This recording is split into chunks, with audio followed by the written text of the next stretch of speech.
What's up, guys? Enkiri here. And I'm sad to say I've received some devastating news this week. As it turns out, I, Enkiri, am a Gymcel.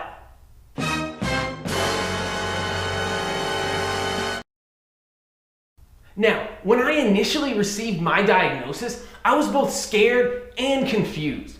Scared because anyone who posts completely irrelevant, racist tirades in the comments section of a YouTube video must be very intelligent and know exactly what they're talking about.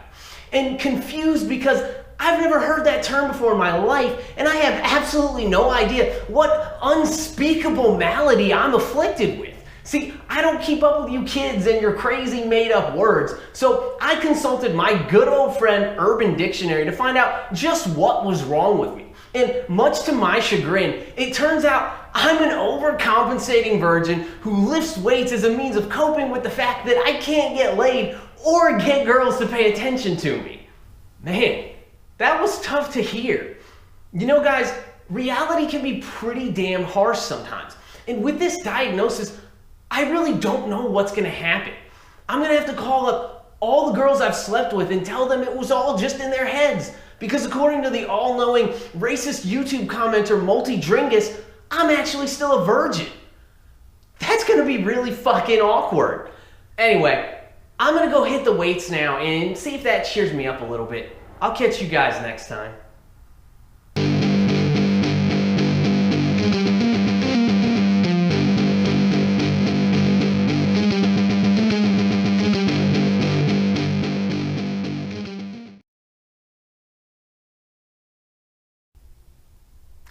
Just kidding. Alright, enough with the tongue-in-cheek. I'm not a fucking Gymcel. Like, seriously, who the hell comes up with this shit? But I promise I do have a point with this video, because while trying to figure out just what the hell Mr. Racist Tirade was getting at with that comment of his, I ended up stumbling down several pretty interesting rabbit holes. For starters, I learned what the word Gymcel means, and that led me to the word incel, and then of course there are Reddit threads aplenty dealing with both of these topics, because I don't think there's a place in the world where more angry virgins congregate together than on Reddit. And then you start running into terms like Chad, and cuck, and alpha male, and femoid, and red pill, and it's just like, Jesus Christ, man, enough with the freaking buzzwords already. But anyway, I browsed a few of the threads, and it all got me thinking.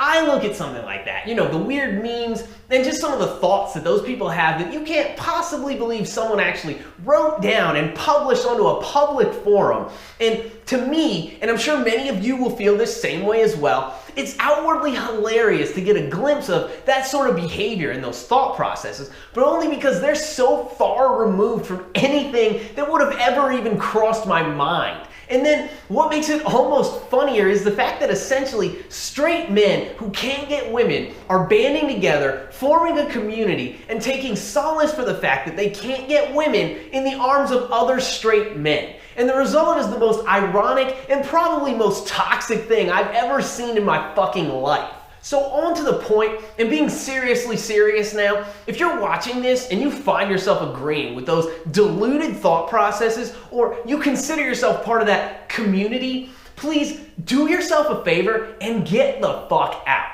Like yesterday. This shit is the equivalent of a group of raging alcoholics being locked in a distillery without a single sober person there to supervise them. It's bad news for everyone involved, and it can't possibly end well. The only sane and logical decision is to remove yourself from it as far as fucking possible. Besides, wallowing about your insecurities together with other people who share those same insecurities is not therapeutic.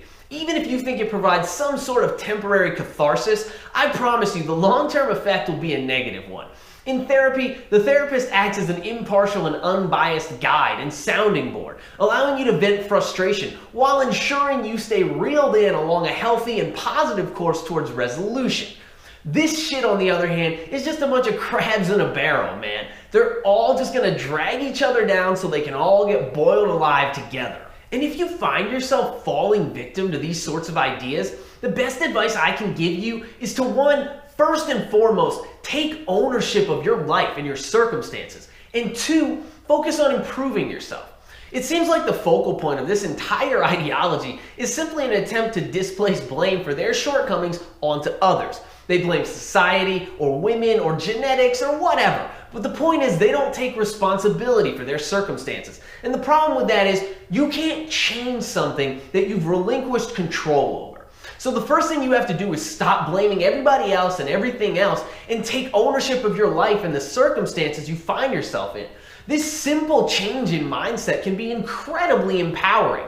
All of your successes become your own, as do all of your failures. But once you've committed yourself to the mindset that the road that exists between these 2 points is one that you navigate of your own accord, you'll suddenly feel a lot less helpless and much more in control. And that feeling alone is invaluable. And once you've decided to take control of your own fate, then you can focus on improving yourself, both physically and mentally. Yes, go to the gym, become stronger, fitter, more muscular, and overall more physically capable. But also read more books, research any subject that interests you, learn about math and science, study history, learn the basics of economics and philosophy. You don't have to be in school to continue your education. Pursue new hobbies, learn new skills, anything. Just improve your body and improve your mind. The more you learn, the more knowledge you can accrue, the stronger and fitter and more overall capable you can become in all aspects of life, then the more self-assured you'll become.